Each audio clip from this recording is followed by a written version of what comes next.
Homer Phone Reports, c'est la réparation de votre téléphone, le remplacement de vos batteries et l'achat de tous vos accessoires indispensables. 38 rue du Docteur Mougeot à Saint-Dizier.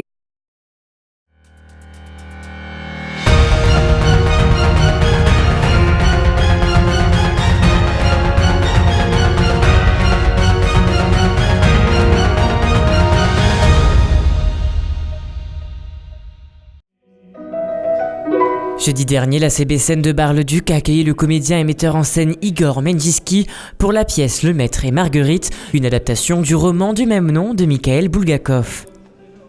Pour cette occasion, la scène nationale barésienne nous a ouvert ses portes lors du filage technique et ainsi nous avons pu échanger avec le metteur en scène.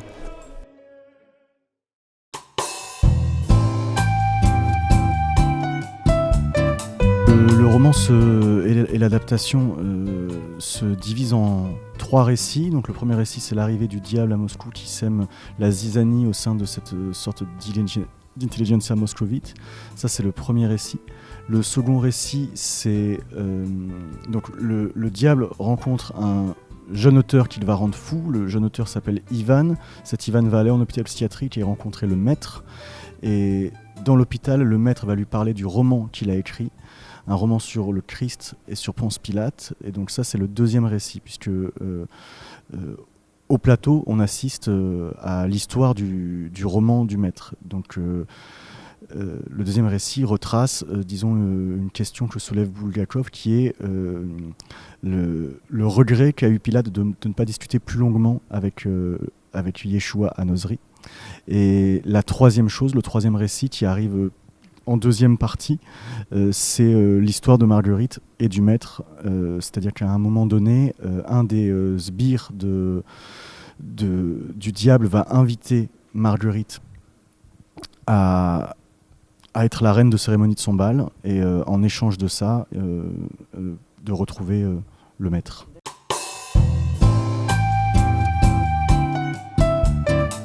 Oui, on est obligé à un moment donné. Hein. Enfin, à un moment donné, je sais pas, mais pour en faire quelque chose de, disons, d'adaptable au plateau, pour que ce soit, pour que l'adaptation sonne, qu'elle sonne, j'allais dire juste, je sais pas si c'est le bon mot, mais pour qu'elle fonctionne, on est obligé d'adapter certaines choses et de réécrire certaines choses.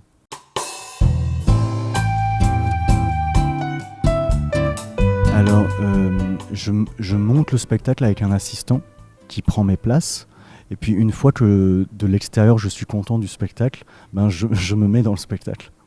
Voilà.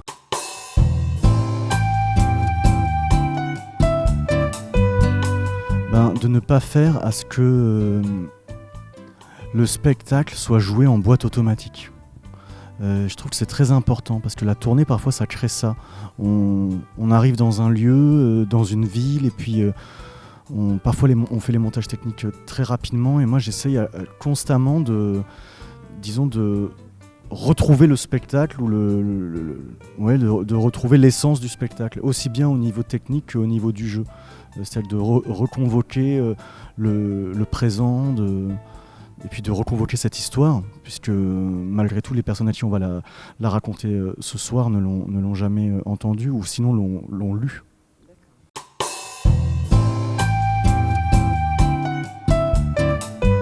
On propose aux spectateurs à certains moments de venir sur scène. Donc le tri frontal, forcément, il pousse le spectateur qui est déjà sur scène à ne pas avoir de difficulté à monter sur scène. Ça dans un premier temps. Et dans un second temps, disons que en tri frontal, j'ai plus le sentiment d'être, entre guillemets, le feu autour duquel les spectateurs se réchauffent les mains. Ouais, quelque chose comme ça. Les mains et l'âme, on ne sait jamais. Quand on a créé le spectacle, je l'ai monté en trifrontal, en sachant pertinemment qu'en tournée, on ne pourrait pas le jouer constamment en trifrontal. Donc du coup, disons que je l'ai monté pour qu'il fonctionne en trifrontal, mais je l'ai surtout monté pour le frontal. Moi, je vais pas vous mentir, je préfère le jouer en trifrontal. Parce que j'aime qu'on soit entouré. Voilà. Mais là, le rapport scène-salle est formidable, donc du coup, j'espère qu'on va avoir ce sentiment aussi ce soir.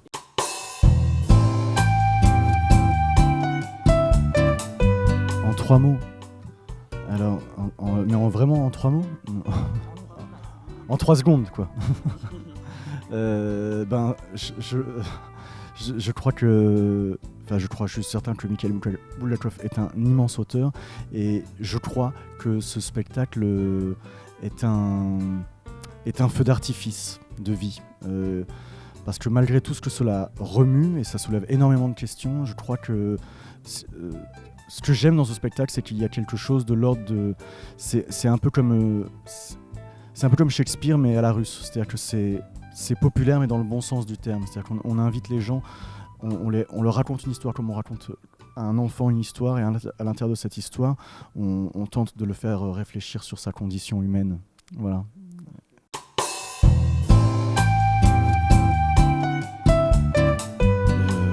D'autres projets en cours. Là, en ce moment, j'écris le prochain projet, qui est un projet autour du rapport que j'avais avec mon père.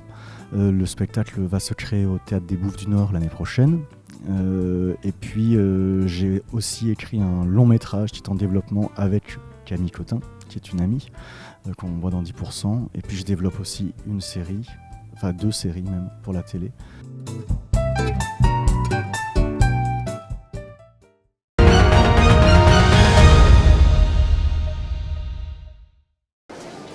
Après plusieurs mois de campement sur un marché provisoire, à Bar-le-Duc, on se réjouit de l'arrivée d'un nouveau bâtiment dans le quartier Notre-Dame. Après presque un an de travaux, les commerçants découvrent enfin leur nouvel outil de travail. Pour ceux qui étaient habitués de l'ancien marché couvert, le changement est radical. Ils ont rabaissé les plafonds, on a un joli volume. C'est plus convivial, c'est propre. Et puis il est tout neuf, quoi. Donc on va voir à l'usure ce que ça va bien pouvoir donner. Avec cette nouvelle architecture, la ville a augmenté sa capacité de commerçants avec une surface de 1390 m² pour le marché. C'est donc avec beaucoup de satisfaction que les petits nouveaux découvrent leur lieu de travail. Ah, l'ancien, j'ai pas connu moi. Non, j'ai pas connu du tout l'ancien. Là, c'est pour une première pour moi. L'ancien, j'ai pas connu. Moi, j'ai connu à l'extérieur, donc ça fait 1 an et demi que je fais les marchés, mais là, c'est super. Pour moi, c'est une première, c'est magnifique, c'est super. Écoutez, nous, voilà qu'on arrive, on est tout nouveau ici. On découvre le marché comme vous aujourd'hui. Je pense qu'il est plutôt pas mal. Les clients, je pense, vont se retrouver très bien. Tout est bien agencé, tout le monde a des bons rayons. Donc je pense que tout le monde va y trouver son compte. Parmi eux, on y retrouve Baptiste, âgé de 22 ans. Cela fait maintenant 1 an et demi qu'il est vendeur dans les marchés, une activité qu'il pratique en plus de ses études. Parce que je suis ingénieur en multimédia à côté, donc je fais mes études sur Paris et ça fait un petit contact avec la réalité et avec le monde extérieur et tout. Et c'est quelque chose qui me plaît, en plus du petit salaire. De nombreux Barisiens ont arpenté les allées de ce nouveau marché couvert avec le sourire au bout des lèvres. Pour moi, c'est génial. Ça me rappelle l'ambiance du marché quand j'étais petite. L'accueil est déjà mieux. Il fait bon. On a l'abri. C'est déjà une bonne chose. C'est un contact avec les petits marchands locaux et puis c'est plaisant, c'est familial, on se connaît tous et c'est des bons produits. Nul doute que l'abondance de produits locaux fera de ce nouveau marché un lieu de partage.